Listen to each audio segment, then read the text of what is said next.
కుంభరాశి వాళ్ళకి సెప్టెంబర్ 28వ తారీఖు దగ్గర నుంచి డిసెంబర్ 27వ తారీఖు దాకా సుమారుగా 90 రోజుల పాటుగా గురుడు కర్కాటక రాశిలోకి ఎంటర్ అవ్వడం వల్ల అది 6వ స్థానం అవ్వడం వల్ల గురుబలం తగ్గే అవకాశములు కనబడుతున్నాయి. కాబట్టి భార్యాపుత్రుల విరోధము అని శాస్త్రం చెబుతోంది. అంటే కుటుంబ సభ్యులతో తగువులు కలహాలు అనేటువంటివి పెరిగే అవకాశం కనబడుతోంది. శరీర ఆరోగ్యం విషయంలో చాలా జాగ్రత్తగా ఉండాలి.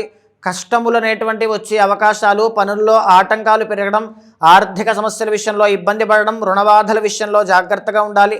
డైజెషన్ ప్రాబ్లమ్స్ వచ్చే అవకాశం కనబడుతోంది. వాహన ప్రమాదములు కనబడుతున్నాయి. స్వల్పమైనటువంటి గాయాలు కనబడుతున్నాయి. కాబట్టి అత్యంత జాగ్రత్తగా ఉండాలి. వివాహాది శుభ కార్యక్రమాల విషయంలో ప్రయత్నం చేస్తుంటే అవన్నీ కూడా కాస్త పోస్ట్ పోన్ అయ్యే అవకాశం కనబడుతోంది. సంతానం విషయంలో నిరాశ నిస్పృహలు కలిగే అవకాశము, అసంతృప్తి, మనోవిచారం లాంటివి ఎక్కువగా కనబడుతున్నాయి. కాబట్టి మరింత జాగ్రత్త వహించండి. కుంభరాశి వాళ్ళకి ప్రత్యేకించి గురుబలం తక్కువైంది. తర్వాత శని అనేటువంటి ఆయన కూడా ఏలినాటి శనిలో ఉన్నారు.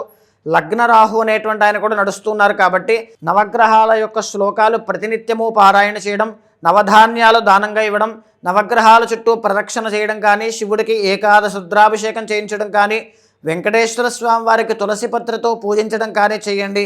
గురుబలము శని రాహుల యొక్క బలం పెరగడం వల్ల విశేషించి శుభ ఫలితాలు అనేటువంటివి చూస్తారు.